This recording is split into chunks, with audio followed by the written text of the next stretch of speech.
everybody. Good morning wherever you are. I'm Mr. Leonilo Bicapulso. I am a master teacher from San Matias National High School, Senior High School, School Division Office of Pampanga, Philippines. I am also the president and the CEO of Beyond Books Publication in Macabebe, Pampanga. Today, we are going to discuss maximizing technology in responding to the demands of K-12 education amidst the pandemic. For today's session, we're going to discuss the role of technology in K-12 education, especially in the new normal. We're going also to explain strategies to maximize the use of technology, discuss the concept of digital detox, and explain the context of digital detox according to research studies that would eventually try to help students, parents, educators, and other stakeholders. The new normal in education is brought about by the phenomenon of COVID-19. Based on the latest update from the World Health Organization, we have 15,012,731 confirmed cases around the world, whereas 619,150 are confirmed deaths, while 216 countries are areas or territories with COVID-19 cases. In the Philippines, we have 74,390 total cases, 48,138 of which are active cases. We have 1,871 total death cases with 24,383 total recoveries. This phenomenon of COVID-19 eventually affected the educational structure in the Philippines and even around the world. The basic education or the K-12 education in Sinama? the Philippines is expecting about 27 million students to enroll come the opening this August 24. The COVID-19 indeed has great impact to the way education will be conducted comes the opening of the school year, not only in our country but even in other Asian and European countries.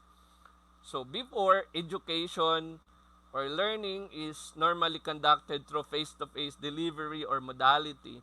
Now, education is being delivered through online, home-based, and other modalities aside from face-to-face modality because of this phenomenon. Indeed, technology is changing the dynamics of education, especially the relationship between teachers and students. So the normal routine where students will come to class, teachers and student will have the normal conversation and exchange of ideas. This framework has basically changed because of COVID-19.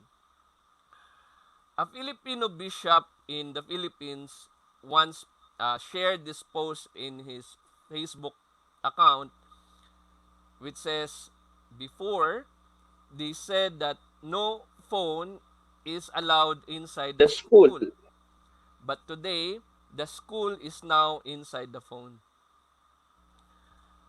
According to Andrew Kim, educators and school administrators must be able to reshape educational spaces in providing better learning experience to support educational evolution.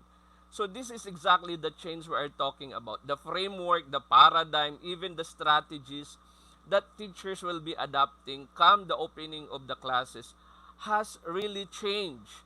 Therefore, as curriculum leaders and school administrators and decision makers must be able to devise and reshape educational spaces in order to accommodate these changes. Before, technology was only used to substitute for conventional tools like transparencies for OHPs, handouts, books, and pens. But because of COVID-19, technologies are now trying to transform how instruction is actually conducted, especially in areas who already started their classes. But in the Philippines, as I mentioned earlier, the classes, especially in government schools, is expected to open comes August 24 of 2020. Teachers must be able to use technology to replace old models of standardized rote learning and create more personalized, self-directed experiences for students. So this is according to Mr. Kim. In fact, towards the latter part of my discussion, I'll be presenting to you as facilitators of learning, how can we maximize the use of technology and our online mechanism. So the challenge is, as learning is becoming virtual, the virtual activities that students and the teachers are engaging into is actually becoming more physical. The virtual and physical world are actually meeting at the middle. Now, just like the face-to-face modality or the normal conduct of the class, online learning should still facilitate the forces of education. Okay. Forces of education refers to communication, critical thinking, and creativity and collaboration. See, these are the four important competencies expected of the 21st century education. At the same time, forces are considered also the 21st century skills.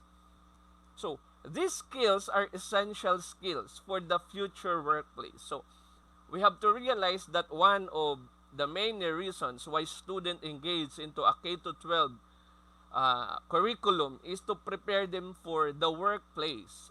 But of course, may it be as an employee or as an employer themselves.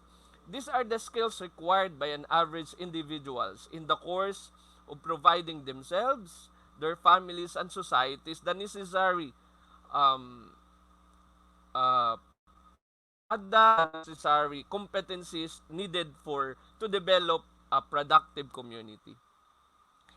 The first competency is communication. So how do we develop communication in an online environment? Communication or online environment requires students to communicate effectively and clearly among themselves and even with the teachers that they have in front of their screen. Students need to be responsible for clarifying expectations of the course.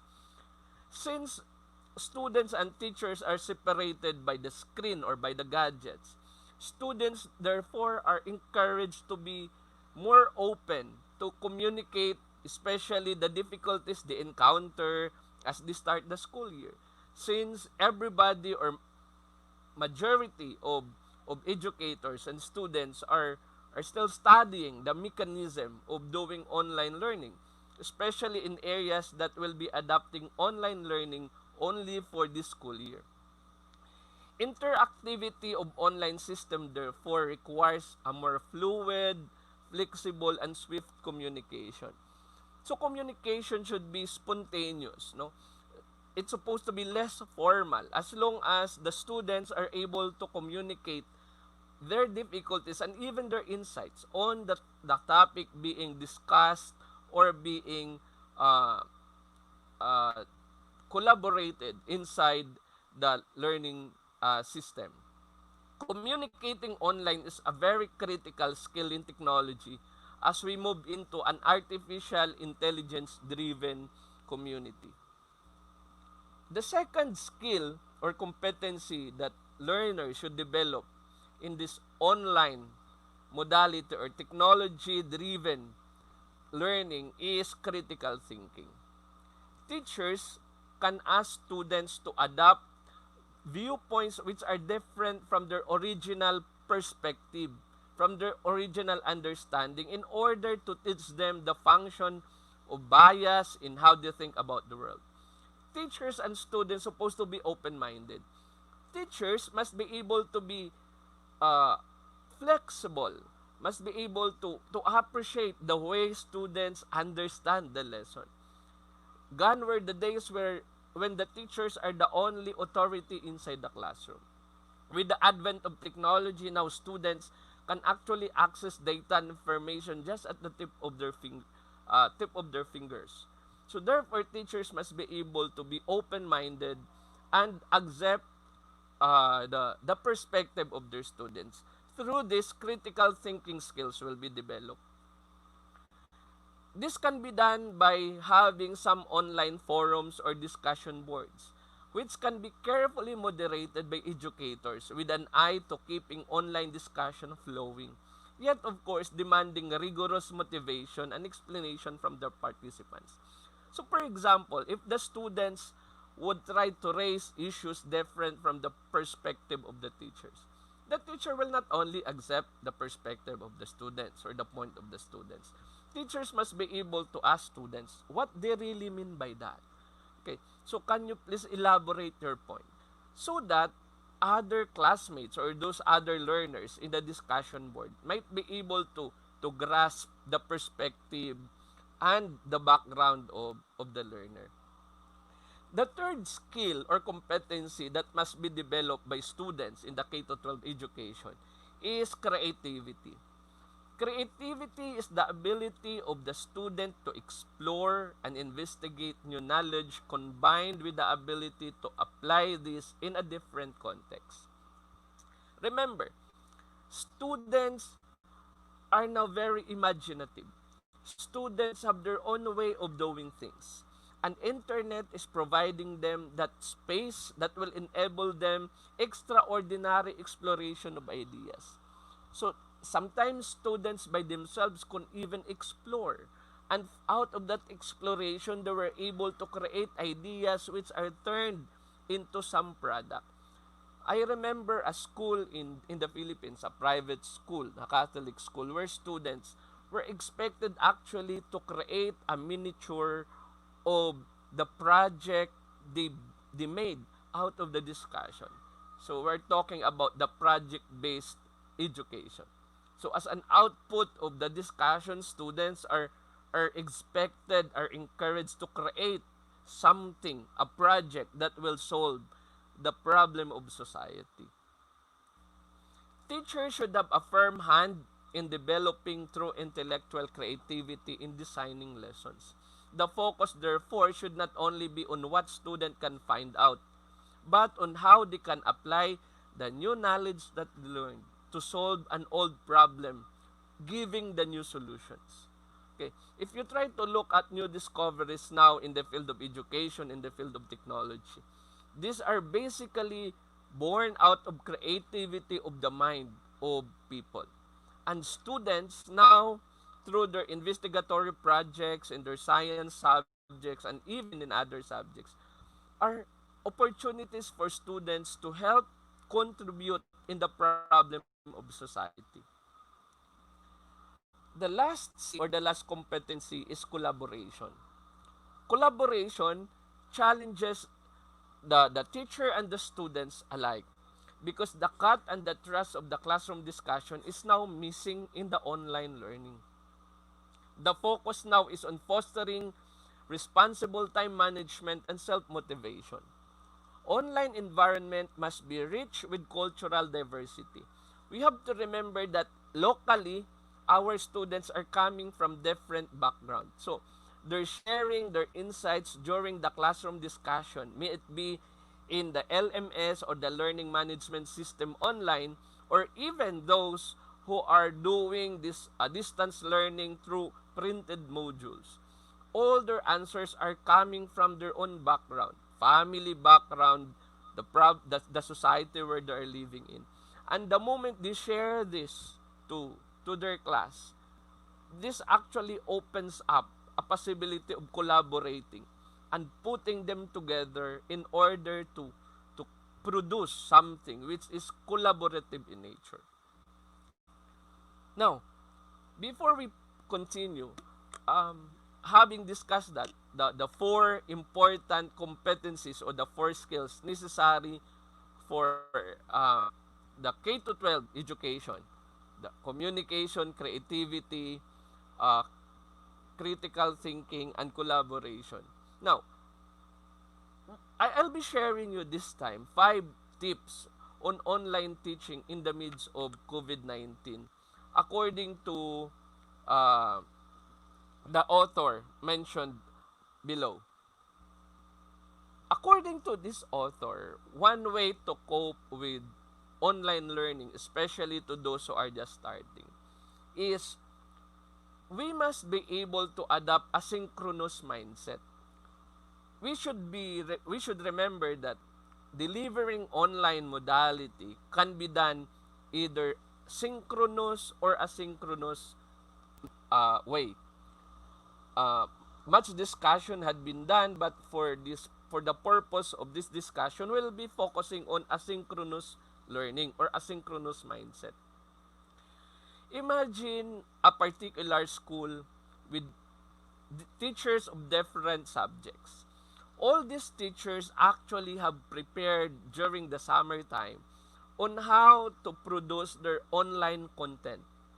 However, all or majority of the teachers, in order to cope with this challenge, sometimes are tempted to only replicate the instructor-based learning activities and putting it into online modality.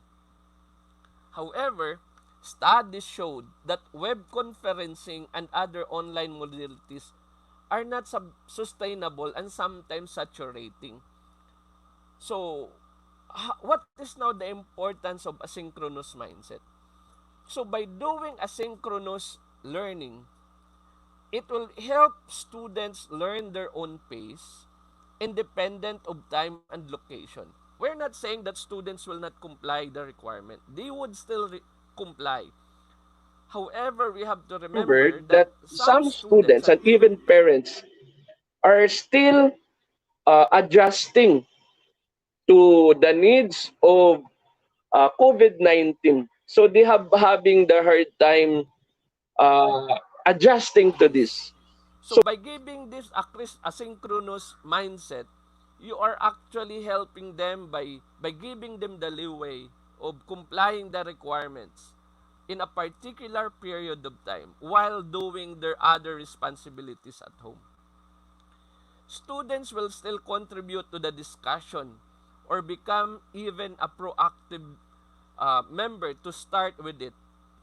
That is, everyone contributes when they can. So we are not forcing students here because, for example, in some areas of the Philippines, um, majority of a particular community are not capable of subscribing to online modalities because of the scarcity of technology. Therefore, the school division offices, even the regional office, are not forcing students to use online mechanism. Distance learning could still be done, can still be conducted by doing printed modules. And this is, for example, in the case of Pampanga, our good governor actually started his discussion with the school division offices and the leaders by trying to collaborate on the materials. No? So the special education fund were actually allocated for consumption, for buying the photocopying machines, and even printing of materials. Second, as teachers, we should not overwhelm our students with the pile of activities and things to comply. This is what I was mentioning earlier. Remember that our students are enrolled in many subjects. And all these subjects have their own requirements. So, as a form of suggestion, we should not put everything in one setting. In We should not upload activities one at a we should upload it one at a time. An example of a weekly scheme at the lower part of the screen is provided. For example, I am handling practical research in San Matias National High School in School Division Office in Pampanga in the Philippines. I can do this way for a week. On a Monday, I'll be trying to present the new lesson. On a Tuesday, I will use it for practice quiz. For this, we call it formative assessment. On a Wednesday, we could have an homework for the next week. Alternate you can do it on an alternate basis, and so that on other day other teachers can also maximize the time. Another, third, we know that there are some teachers who are not very much familiar with technology. Excuse me. Especially those who are retiring, who've been in the academy for a long time. Their wisdom is very essential, but they have a hard time um, trying to comply with the needs of technology. So as teachers, we should not panic. No? It's okay if we have not figured out everything from start to finish, but the good thing with our division in Pampanga, we try to select teachers that will comprise the module that will be used, particularly on the distance learning using printed modules. You can upload your lesson week by week. I'm talking now for those who are utilizing an LMS or Google Classroom or whatever learning system you are using to prevent from virtual pile of hundreds of assignments to check. Okay? So this is also good for teachers. So as a form of suggestion, work on lessons and assign directly in the platform and only hit publish button once you feel satisfied with your work. So teachers have their own dashboards in their own learning system, may it be in a Google Classroom or other learning system for that matter. So it's also good to work there straight from your dashboard and only hit the publish button once you are done. And of course, don't forget our reminder that you try to have your own schedule when you are going to download and upload all these things. Okay? You can also schedule modules to be released at a certain time or weekly basis. So this will be an internal arrangement between teachers and students or even among teachers in school. Fourth, we must be able to share. We must learn to share with other teachers. Actually, we've been doing this already. No? Collaborate and makes transition smoother, especially in sharing our lessons, assignments, and other activities. Long before the pandemic, we had this practice of integrating the performance output of students. For example, in my case, if I'm handling practical research where students are actually expected uh, to create their own research output and eventually deliver it, present it using slides. So this particular output could be a collaboration of three subjects. Like for example, as a research teacher, I'll take charge of um, I'll take charge of the the technicalities. The parts, are the parts of research complete? Are these parts connected to one another?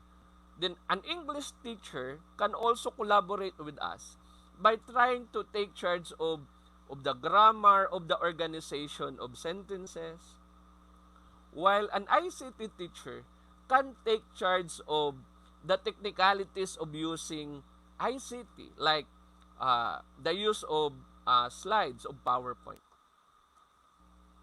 Fourth, still, school needs a centralized library. So, school leaders could make a mechanism of putting all this together: files, class templates, rubrics, web content, and question bank. Actually, in schools, we are practicing item banking. What does this mean? Item banking or item bank is actually a compilation of all the questions, their sources, put them together. After being validated, all these items or these questions can be recycled every year. So we can also do the same with our online content. Fifth is reach out to our colleagues. This is actually connected to number 4.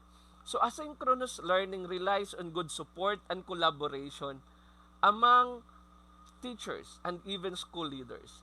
It opened the lines of communication between teachers and students for issues and challenges. Actually, this is now being encouraged, even with other LGUs like the local government unit officials of the community and even parents. Since we are starting this online modality and even distance printed learning modality, communication should be very important. That is why another author would share some practical tips, no, to make this online mechanism more productive. So, how do we collaborate?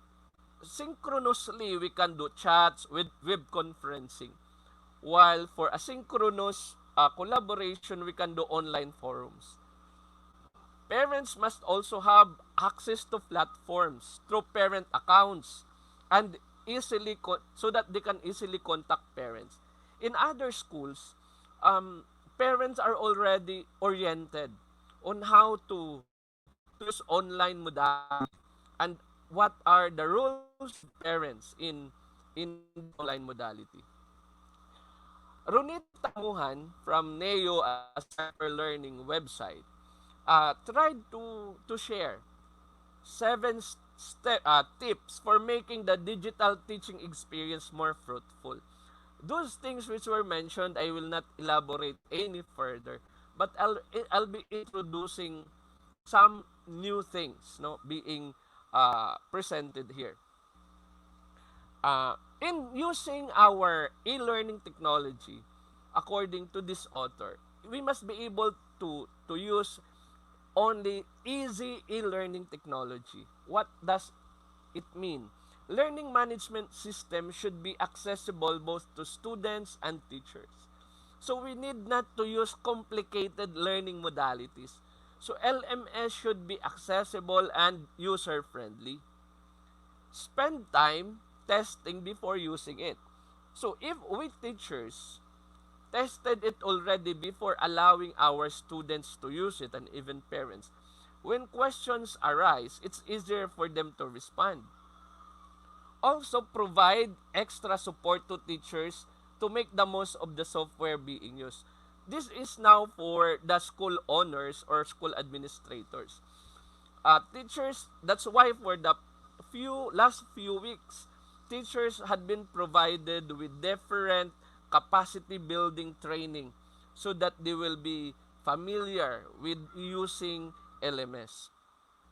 Second, create your own routine. We must remember that uh, both teachers and students, by using the online modality, they are now trying to manage their time from doing their school requirements and doing the household responsibility. Both teachers are also parents themselves.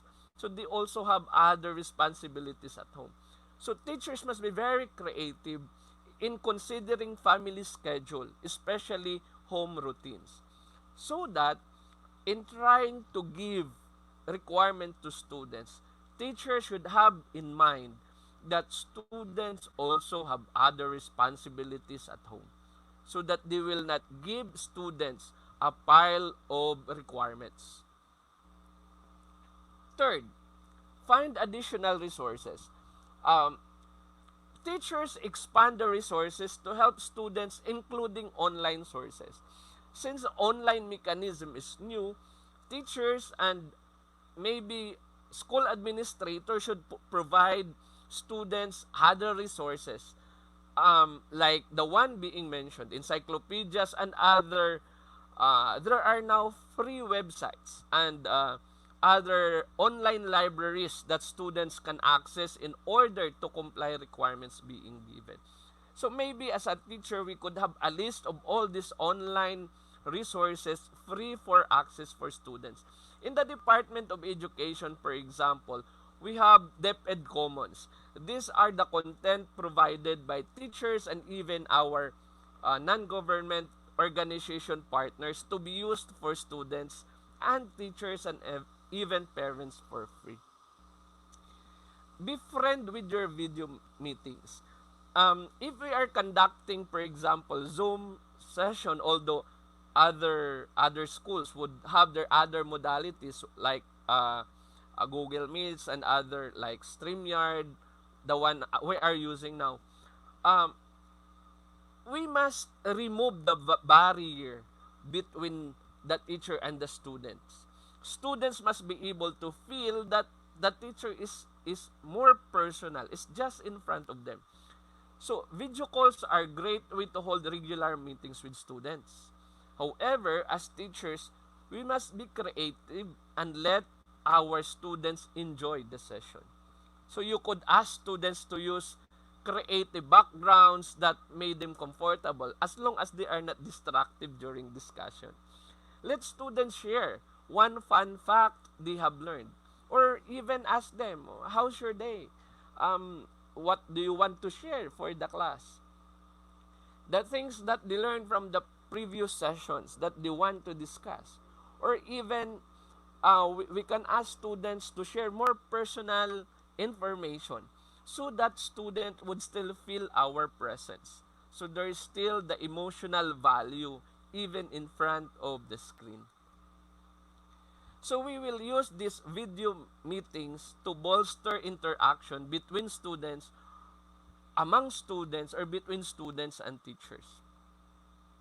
We must encourage them to discuss topics and share their own observation with each other. So, sometimes this is done through discussion boards, but you can also do this synchronously, like just like the normal classroom interaction. What can you say about the idea of your classmate? Are you amenable with that, or do you have other suggestion? Do you have other opinion? So make it more friendly. Okay? Fifth, communicate regularly. So I have mentioned this already. So our communication can be done through synchronous, like Zoom session like this, or asynchronous, email, or even text messages. So as teachers, we should communicate to our student definitive instruction, like what we are expecting our students to accomplish in this particular lesson. What are agendas that will be discussed, deadlines, and activities to be complied with our students. Of course, as I mentioned, we must be able to be flexible.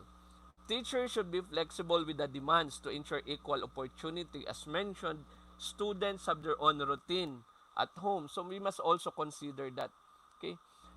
Allow students, for example, because of other factors, students were not able to comply or to submit quality projects. We should allow students to redo or even resubmit, because our main purpose of instruction is for students to acquire competency. If students were not able to to meet the competency expected from them, allow them to redo the activity, allow them to submit until such time students are able to comply the competency expected of the class. And lastly, for this matter, repurpose your content. Imagine, for example, I'm handling 2 to 3 subjects and I'm having 3 classes. So sometimes you have a hard time preparing everything. So repurposing your content means to content recycle. You have to recycle your content. Practice reusing all or elements of your existing content in order to expand that content reach. So, from your slide, you could, for example, convert it into a Word file so that students who don't have access to your online learning have still chance to have the discussion through printed mechanism. Okay? That means transform into a new format. For example, turning a blog post into an infographic. You can do that. So it's just a matter of layouting your content. You don't need to write every post or every content or shoot every video that you are doing if you are preparing, for example, video discussion, and design every infographic from scratch. Instead, you can use a piece of new content as the basis for your post, for your videos, social media posts, webinars, and so on. To summarize, we need to use online tools properly. Okay? We must create work from home routine considering the other responsibilities of our students, boost learning with additional resources by providing them online resources, and put video meetings to full use by trying to be friendly, communicate often, and to the most comprehensible way possible. As teachers, we must be flexible with our students and even with our students. And number 7 is we must be able to repurpose our content. But having said that, now we see the importance of technology for those who adopted the online mechanism. We must always remember, however, as much as we see the importance of technology, that uh, sometimes uh, we tend to overdo the use of technology. So let's now try to look at the other side. So as much as technology is important, we must be able to moderate the use of technology, because sometimes too much technology could lead to other mental and physical um, health issues to students and teachers. That is why we are presenting to you another concept. What will happen here if too much use of technology? Here, let's try to look at what research say about technology. According to Dr. Wiener, excessive media use could lead to some behavioral, emotional, and academic problems. Remember this. Yes, technology is important, but too much of technology could sometimes bring about behavioral, emotional, and academic problems. That is why we always promote moderation. So, we also promote asynchronous and synchronous learning modality, and even the use of other modality. In the Philippines, towards the latter part of this discussion, I'll be presenting to you the modalities we are adopting. Take note that addiction to technology could sometimes lead to depression and anxiety. According to a study conducted with 38 students who were addicted to smartphones, the study used questionnaire. The result showed that there was the change in the brain, which are significantly higher scores in depression, anxiety, insomnia, and impulsive behavior. What is the meaning of this? That means to say that these students should be addicted to using smartphones or technology for this matter, subjected themselves to study by answering the questionnaire. And the scores there showed a higher scores in the area of depression, anxiety, insomnia, and impulsive behavior. Meaning that these are the possible effects of addiction to smartphones. Students who spend much time in social media lead to increased depression. Another study conducted for 82 young adults who used Facebook showed decreased level of life satisfaction. What does that mean? Those uh, respondents who are exposed to too much exposure to Facebook use tend to develop lower self-esteem. Why? Because they tend to compare themselves to what they saw posted Facebook. So that actually lead to developing lower self-esteem. Second, gaming disorder among young people and even adults is now considered as a mental health condition. According to the World Health Organization, in the International Classification of Diseases Manual, gaming disorder is now a mental health condition.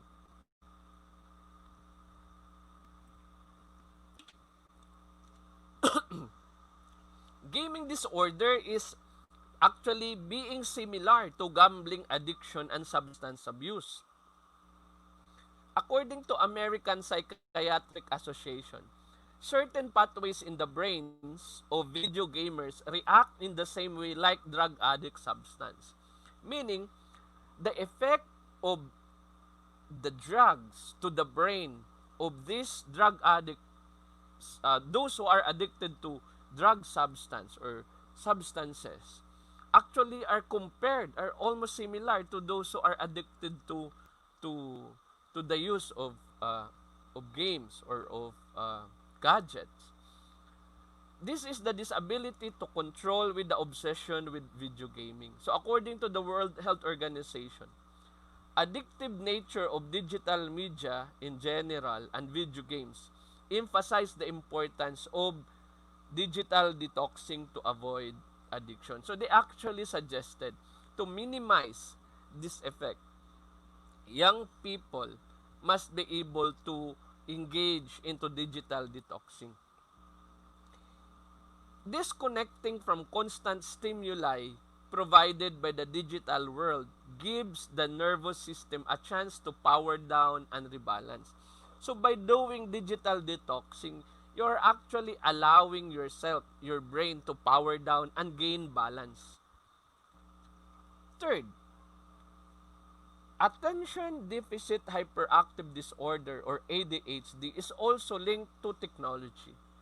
According to American Medical Association, teens using digital media are more likely to develop ADHD at the end of 2 years. Meaning, those who participated in this study, it it was found out that on the second year after their exposure, they were actually there were actually manifestation of signs of ADHD. And these are the sign of impulsivity, okay? Impulsivity or the impulse control is managed by the brain frontal cortex. According to brain imaging research, the excessive screen time, may it be due to video games or social media, affect the frontal lobe just like cocaine. Hence, would lead to compulsive and erratic behavior. So, the fourth study or the fourth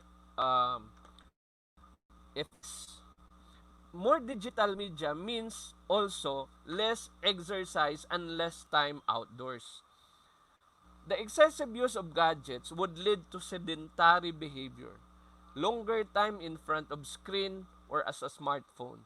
So a Harvard study conducted with teens who spend too much time a day with their smartphones, tablets, or computer are more likely to become obese.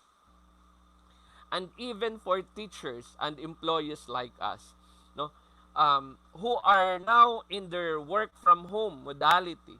So in the workplace, we are also exposed to excessive digital exposure caused by physical stress. That is why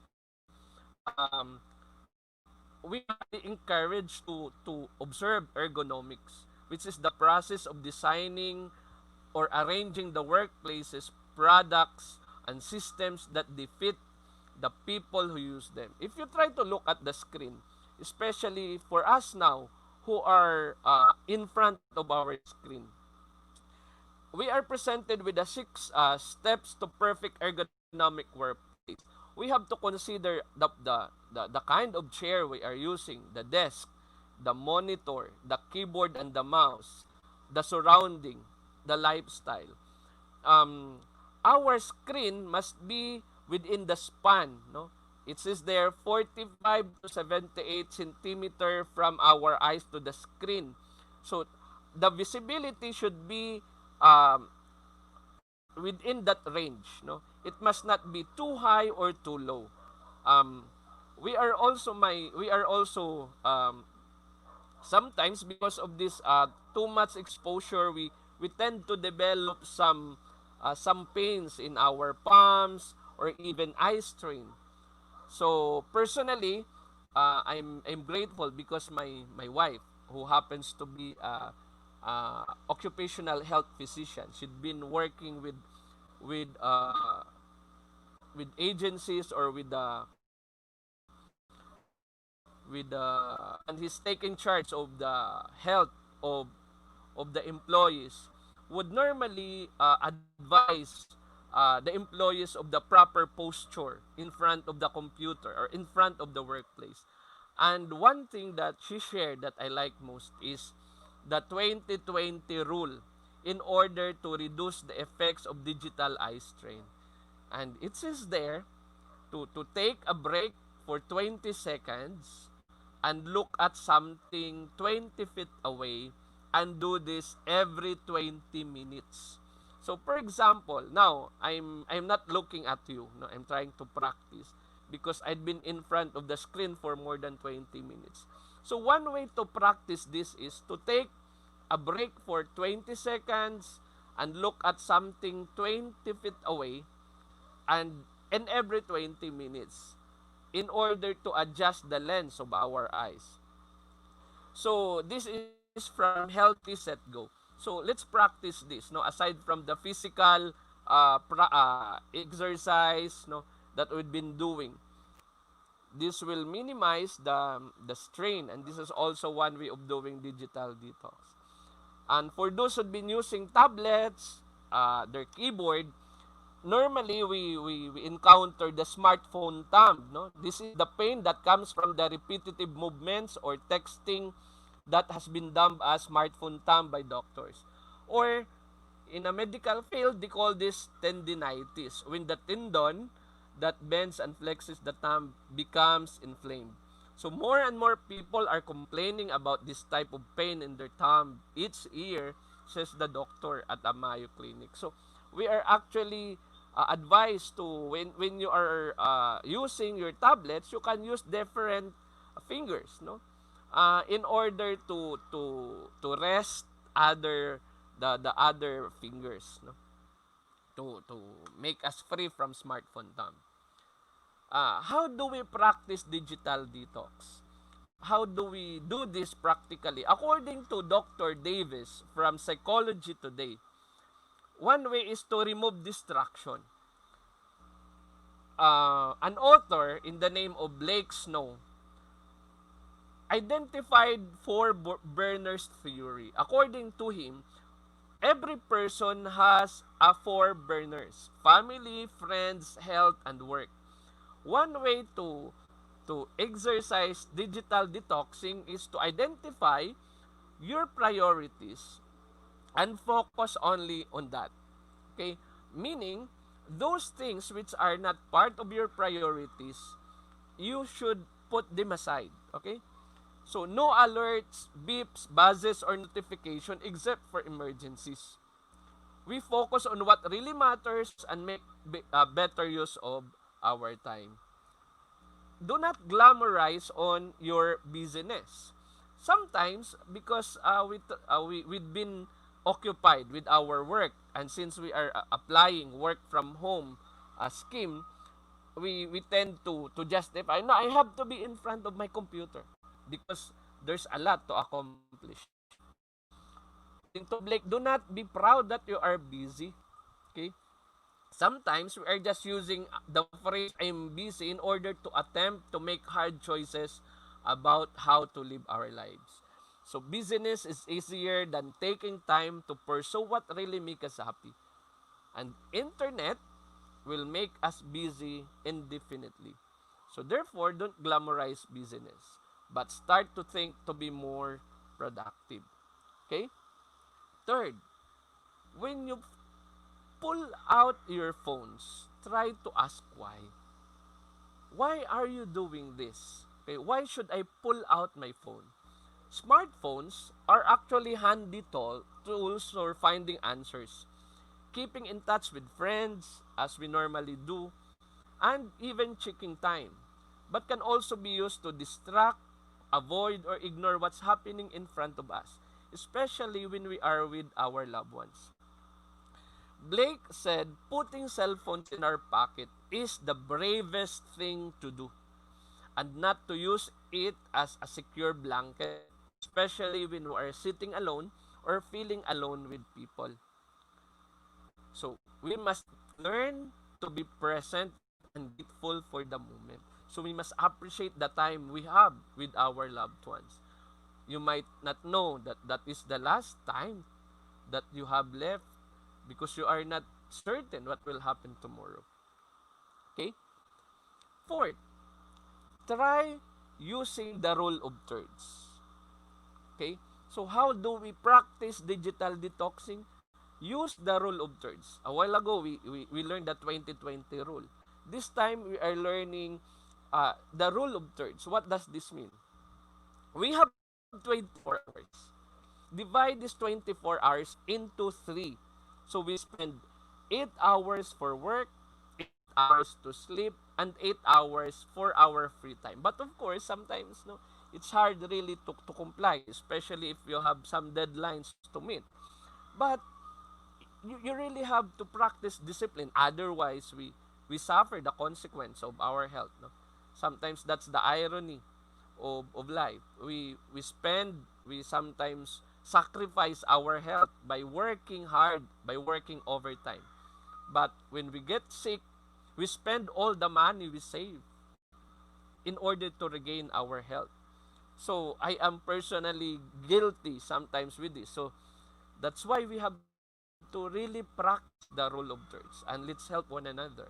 So and in this it is important to have your own schedule. You have your own routine. Okay?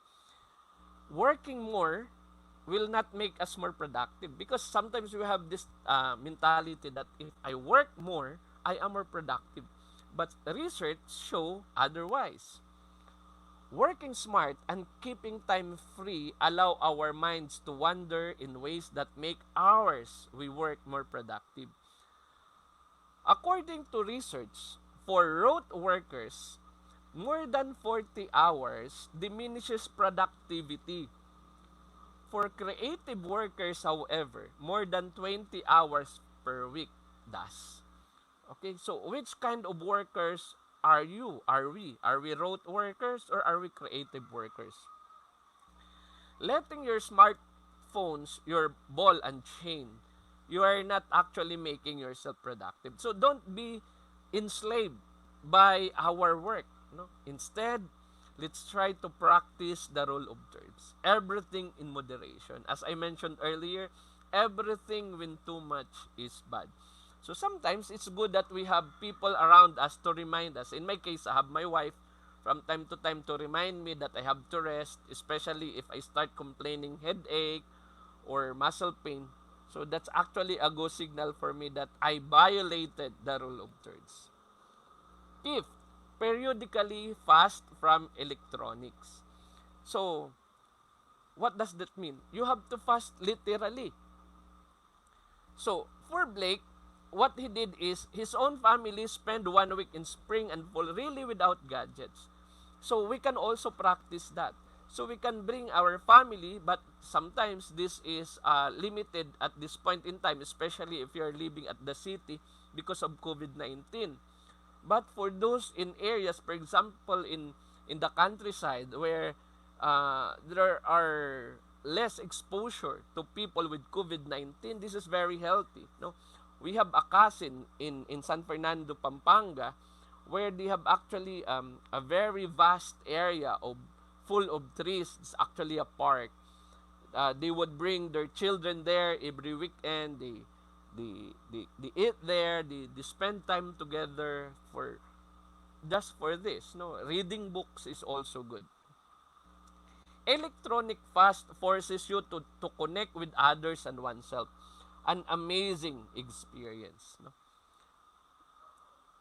Um, so it's just that no, sometimes it's hard in times of pandemic where gadgets become a necessity. How do we do digital detox? Of course, as I mentioned, those things I mentioned are only 5 of the many ways we can do.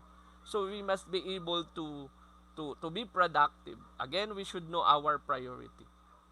Now, um, how is this in terms of the Philippine context? Okay, how do we practice this?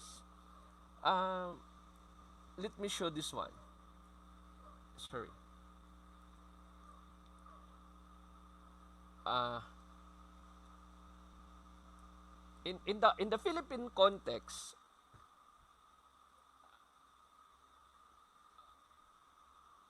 we are okay. Okay, let me share this screen again. Okay. Okay. So, the Philippine K to 12 education, technology and COVID-19 adaptation. So, how do Philippine education adapt with technology and in amidst the COVID-19? First, the Department of Education that takes charge of the basic education from kindergarten to grade 12 develop a big plan. Okay, they created a plan which we call the Learning Continuity Plan, the LCP.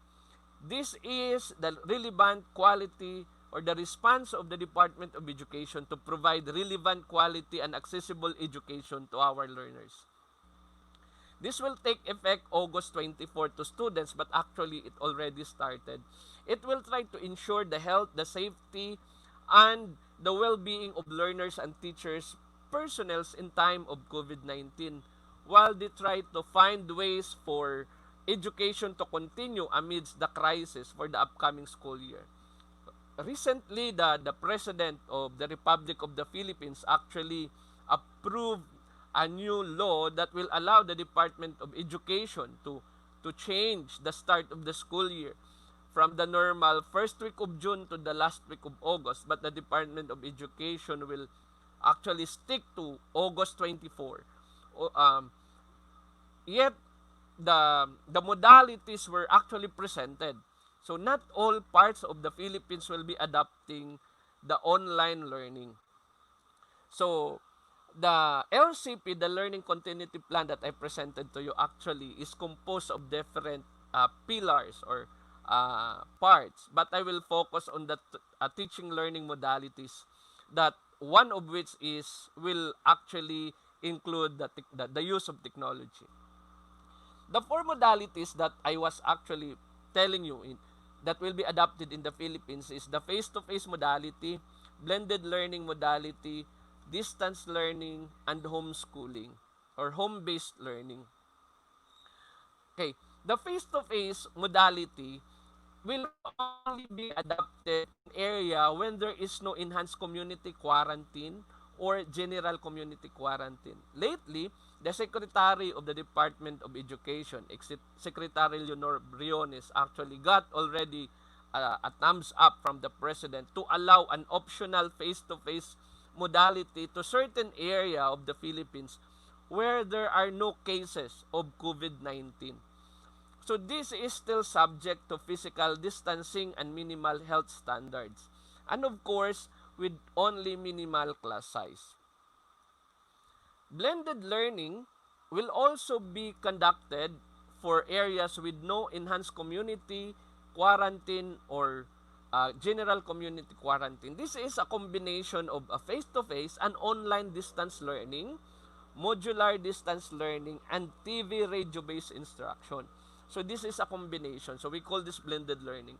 The first two modality will only be allowed in areas where there are no transmission or local transmission as much as possible. Because the first and the second modality requires the face-to-face modality. Okay?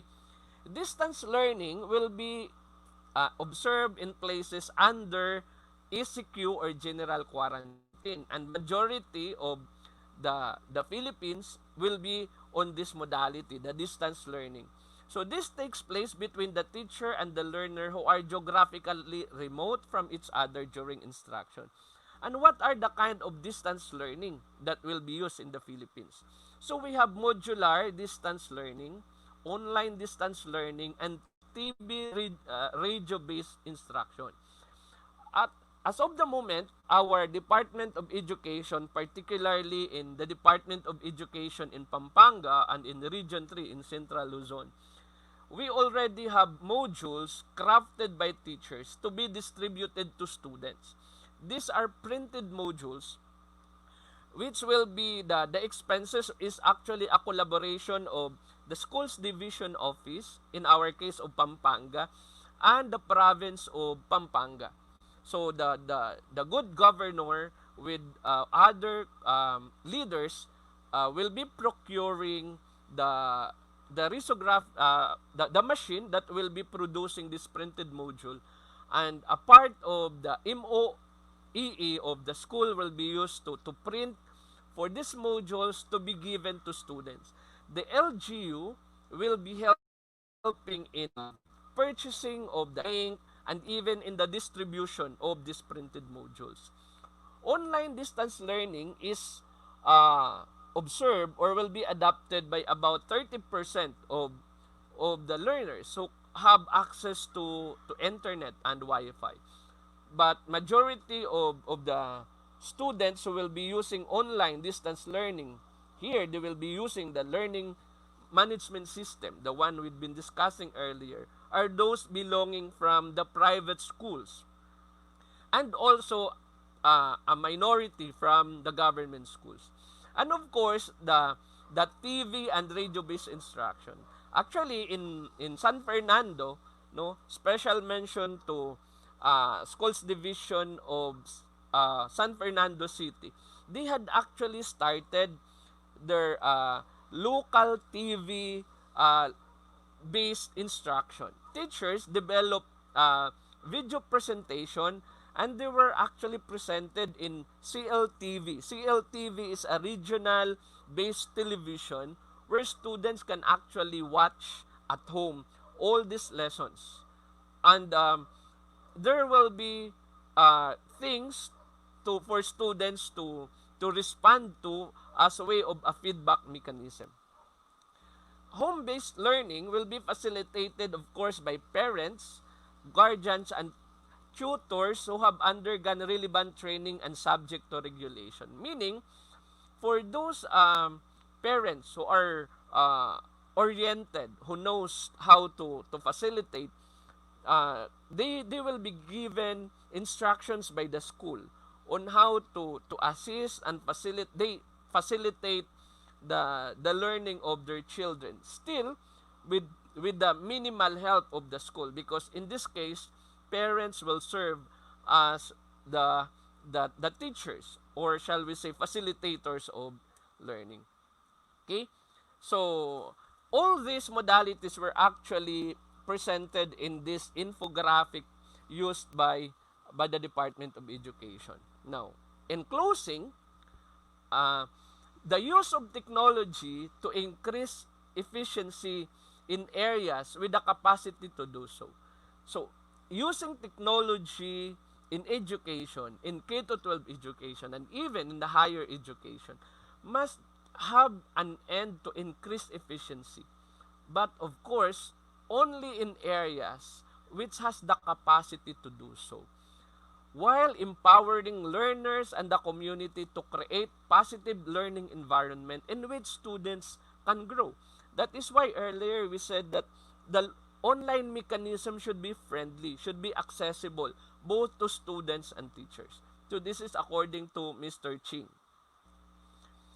So teachers should remember that they are not doing it alone. There are co-teachers to help them. There are parents to help them. There are LGUs to help them. We need to be more determined in doing our virtual role as educators. It's not easy. It's everything when we start is difficult. That's why we thank the technical department of the Department of Education and other private uh, organization, especially Vival Publication for, and my own publication is also doing this, the Beyond Books publication, in trying to equip teachers with technical skills in using the technical or the use of technology, and even our partner now, no, of hosting this webinar in trying to capacitate teachers. Remember not to panic, not to overwhelm ourselves and our students. Consider teaching asynchronous classes, and let's continue to reach out to one another. So as we continue difficulties along the way, let's try to help one another. If you have some good suggestions to enhance this, feel free to open up. Feel free to share in order to better our discussion. And a Filipino or a Catholic saint once said, in the name of Saint Francis of Assisi, and let's try to focus here. He said, start by doing what's necessary, what is important. Then do what is possible. And suddenly, you are doing the impossible. And with that, thank you. I will end my talk there.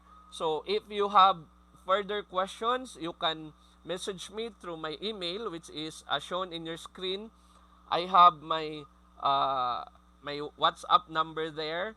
At this point in time, I would like to thank um, my partners for inviting me here, especially our host organization, International Association for Academic Plus Corporate, or IAAC, for inviting me over. So sir, thank you for that opportunity. And again, I am willing to receive some questions if you have some points of clarification. So thank you for listening. Thank you very much. Sir?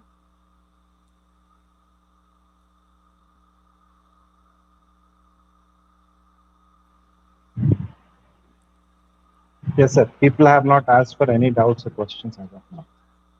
Okay. So I am waiting for some clarifications if there are any.